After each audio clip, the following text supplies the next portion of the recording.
Hablando de otras cosas, le están haciendo bullying a Enrique Peña Nieto en El Salvador. Un candidato a la presidencia del Pulgarcito de América habla de Enrique Peña Nieto. Se trata de Nayib, ¿cómo se apellida, Ricardo? Nayib Bukele, quien arremetió de esta manera contra Enrique Peña Nieto. No lo respetan ni en Centroamérica. Bueno, no lo respetan ni en México a Peña Nieto. Escuchen. Miren, hay un presidente en México que se llama Peña Nieto, que básicamente es un imbécil que lo pusieron y los medios de comunicación lo crearon. Lo pusieron y los medios de comunicación lo crearon. Es decir, le dieron, ponen la foto y ponen lo que dijo. Claro, lo que dijo. Y esta valoración también nos permite conocer en dónde hay que emprender. Y lo crearon. No, el hijo de Andrés, no. Y entonces lo crearon, los medios de comunicación lo crearon.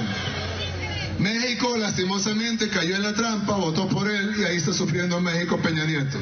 Gracias a Dios ya se va. Pero eso no va a pasar aquí en El Salvador.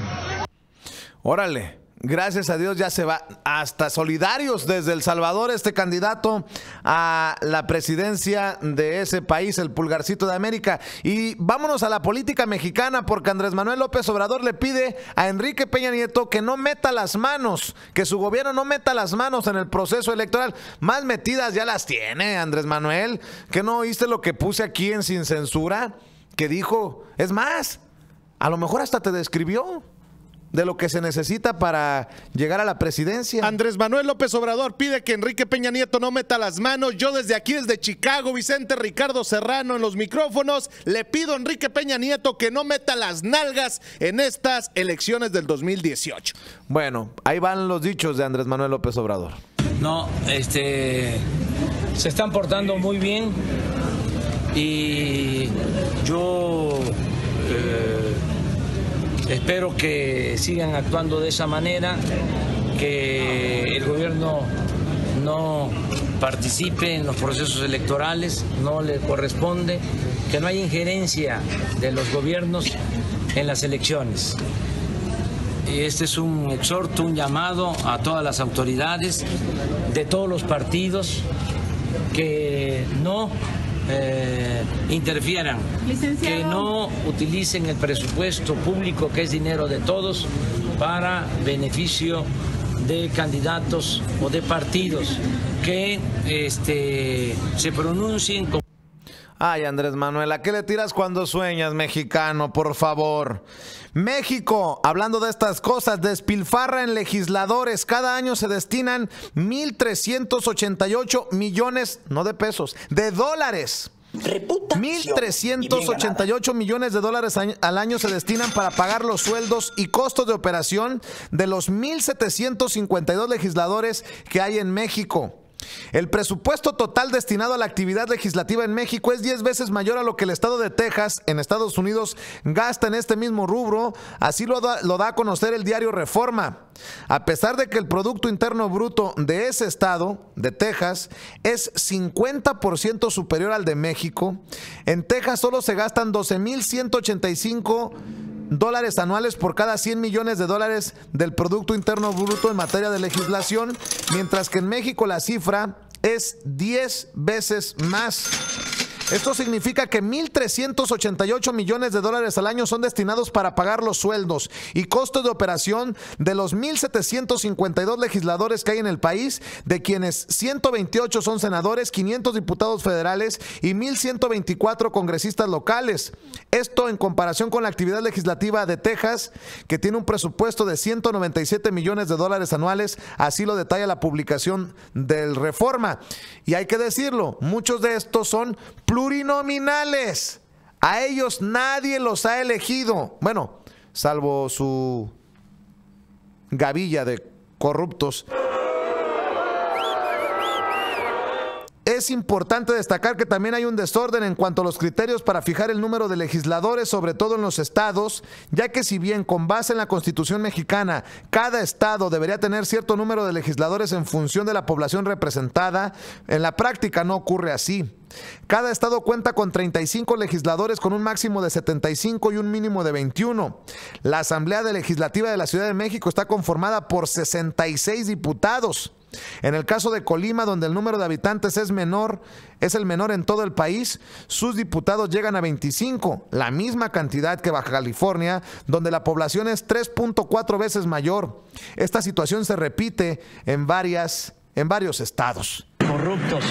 Definitivamente, oiga, ¿cuánto dinero para mantener a estos que muchas veces deciden cosas que van, la gran mayoría, en contra de los intereses del pueblo de México? Saludo a mis compañeros aquí en Sin Censura, como todas las mañanas, en los controles de esta nave, mi hermano Ricardo Serrano y el buen amigo Antonio Toño Ruiz. Muchachos, pues qué caros nos salen los Romero de Champs, los los Gamboa Patrón, los etc. Buenos días, Vicente. Buenos días, Ricardo. Buenos días, público consentidor, medio este, Estados Unidos y el mundo.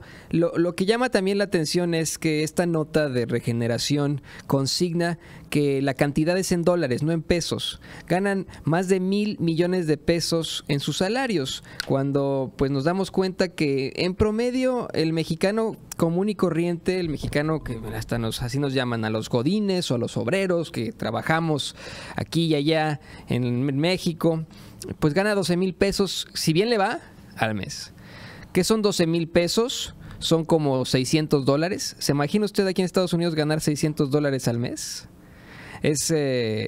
Vamos, increíble, ¿no? Pero bueno, eso es lo que ganamos en cuanto enfrentándonos con esos políticos que solamente... Vamos, o sea, es que es frustrante, Ricardo, Vicente, público consentidor, cuando pienso en todo esto. Es frustrante porque si bien la culpa la tienen ellos por haber sido los grandes causantes del crimen, de la corrupción, de estarnos robando constantemente, de ser flojos, de no ir a trabajar, de burlarse de nosotros los elegimos. Y usted me puede decir, no, yo no los elegí. En su mayoría. Yo no los elegí, yo ni voté, precisamente. Precisamente porque no votó, permite que esto suceda en México. Entonces, hay una forma todavía de cambiar la situación, de cambiar el panorama, de cambiar el futuro, y eso es participando en las elecciones y en todas partes. Es participando como mexicano activamente, como centroamericano, si usted gusta, en sus países de origen, y participando aquí en Estados Unidos. Dejar atrás esa flojera que nos caracteriza de hacer las cosas siempre hasta el último, de nomás estar pendientes del fútbol y de la telenovela, así, de la caguama, bueno, del Six acá en Estados Unidos. En lugar de eso, informarse, participar y ser parte de este país y del mundo. Espíritu crítico, público consentidor. Así es, y con ese espíritu crítico también te saludo, Ricardo, en esta mañana. Y recontra diría el perro Bermúdez. Vicente, vaya mañana. Tantos temas por opinar, honestamente, pero ya estamos en el 7:50, así que we're gonna keep it classy, ¿no? O sea, lo vamos a mantener lo más fino posible, Vicente. Es una grosería, es infame lo que están haciendo en México. Yo me pregunto, Vicente, esta secretaría que preside la Chayo Robles en México, la Sedesol, Vicente, ¿cuántos de esos fondos le caerían bien para empezar realmente a mover a México, Vicente? ¿Cuánto de estos fondos que le dan a estos huevones literalmente le caerían bien a la Sedesol? En Colima, pones de ejemplo, en Colima ahorita que se está cayendo a pedazos, Vicente, Michoacán, ni se diga, o sea... ¿Cuántos de estos fondos le podrían inyectar, por ejemplo, a las fuerzas policiales, Vicente, a las fuerzas del orden? Lejos. A los damnificados de los sismos, apá. Ya, con eso le pusiste la cherry on the cake, diría. No, pues, o sea, ¿para qué vamos tan lejos, no? Hay gente que está durmiendo en la calle porque se le cayó su casita por los sismos y estos desgraciados metiéndose más de 1,000 millones de pesos, de dólares. Yo creo que hay más gente, Vicente, aparte de la calle, hay más gente en México ahorita durmiendo afuera de un hospital o durmiendo afuera de una funeraria, porque están así de ese calibre las cosas en México. Y esto, Vicente, es completamente reprobable. Esto no podemos dejar ver la pelota que pase lentamente. Muchas personas dicen, ya se va Peña Nieto. Bueno, pues este canijo todavía no se va, Vicente, y siguen saqueando al país y uno pasivo. No pasa absolutamente nada. Por eso, Vicente, yo aplaudo lo que dice este aspirante a, pues básicamente la presidencia del Pulgarcito de América, Vicente, en El Salvador, que dice con todas sus palabras, creo que hasta se queda corto con lo que dice acerca de Peña Nieto, pero ahí va por buen camino. Gracias por alzar la voz desde el exterior. Y tú que hablas de la inseguridad, de la violencia, Gael García Bernal pide ayuda al mundo por la impunidad en México. El cineasta y actor mexicano denunció la violencia que vive México ante la ONU en Ginebra. Alerta al mundo sobre los problemas de impunidad y violencia que vive México y pidió la cooperación de todos los países para que se acaben los crímenes atroces. México necesita la intervención urgente de este Consejo.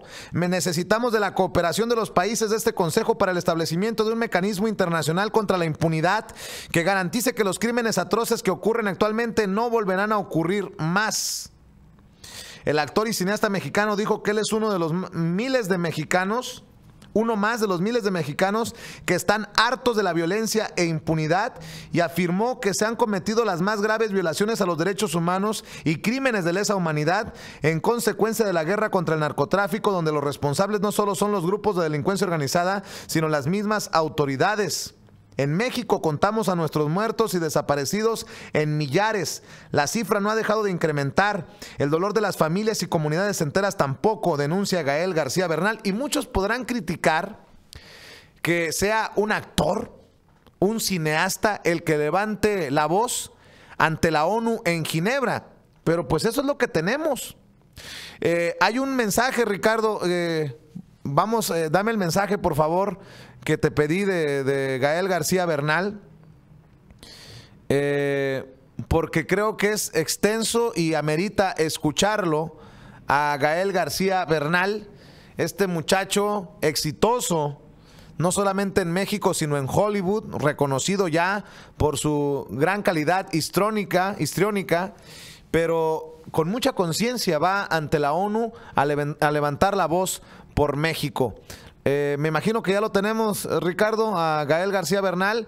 Vamos a ver y escuchar el mensaje.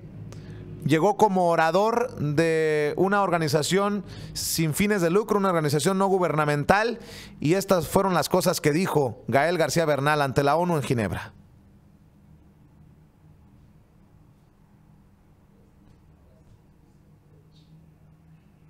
Bueno, parece que no lo tenemos listo todavía. Vamos a ver si lo logramos encontrar. De hecho, mandé como 5 diferentes links, compañeros, ayer sobre el discurso de Gael García Bernal en Ginebra, porque creo que es importante, es implacable al gobierno de Enrique Peña Nieto. A ver si ya lo tenemos, el mensaje. Ahí está Gael García Bernal en Ginebra ante la ONU. Como consecuencia de la guerra contra el narcotráfico, se han cometido las más graves violaciones a los derechos humanos e incluso crímenes de lesa humanidad en nombre de la seguridad. El panorama es desolador. Cada año la violencia asesina y tortura a decenas de miles de personas. Miles de madres buscan a sus seres queridos que han sido víctimas de desaparición forzada. Cientos de miles de familias están huyendo de sus hogares, temerosos de la violencia. Señor presidente, la comunidad internacional no puede permitir que México, las víctimas de violaciones a derechos humanos, sigan en aumento, ni que siga acallando la libertad de expresión y la defensa de derechos humanos, agrediendo, desprestigiando y asesinando a periodistas y personas defensoras de derechos humanos. México necesita la intervención urgente de este Consejo. Necesitamos de la cooperación de los países de este Consejo para el establecimiento de un mecanismo internacional contra la impunidad que garantice que los crímenes atroces que ocurren actualmente no volverán a ocurrir más. En México queremos paz. Muchas gracias. I thank you, sir. Next speaker list is World Organization Against Torture. You have the floor. Señoras y señores, yo soy un cineasta y un ciudadano que, como miles de mexicanos y mexicanas de mi país, estoy harto de la violencia e impunidad. En México contamos a nuestros muertos y desaparecidos en millares. La cifra no ha dejado de incrementar, el dolor de familias y comunidades enteras tampoco. Como consecuencia de la guerra contra el narcotráfico, se han cometido las más graves violaciones a los derechos humanos e incluso crímenes de lesa humanidad en nombre de la seguridad. El panorama es desolador. Cada año la violencia asesina y tortura a decenas de miles de personas. Miles de madres buscan a sus seres queridos que han sido víctimas de desaparición forzada. Cientos de miles de familias están huyendo de sus hogares, temerosos de la violencia. Señor presidente, la comunidad internacional no puede permitir que México, las víctimas de violaciones a derechos humanos, sigan en aumento, ni que siga acallando la libertad de expresión y la defensa de derechos humanos, agrediendo, desprestigiando y asesinando periodistas y personas defensoras de derechos humanos. México necesita la intervención urgente de este Consejo. Necesitamos de la cooperación de los países de este Consejo para el establecimiento de un mecanismo internacional contra la impunidad que garantice que los crímenes atroces que ocurren actualmente no volverán a ocurrir más. En México queremos paz. Muchas gracias. I thank you, sir. Next speaker list is World Organization. Están las declaraciones de Gael García Bernal ante la ONU en Ginebra y espero que usted haga eco de estas declaraciones. Con muchos pantalones plantea un panorama muy tétrico Gael García y creo que se queda corto. Voy a la línea sin censura, está José Armando Espinosa que quiere opinar desde Bolingbrook. José Armando, te escuchamos, buenos días. Sí, buenos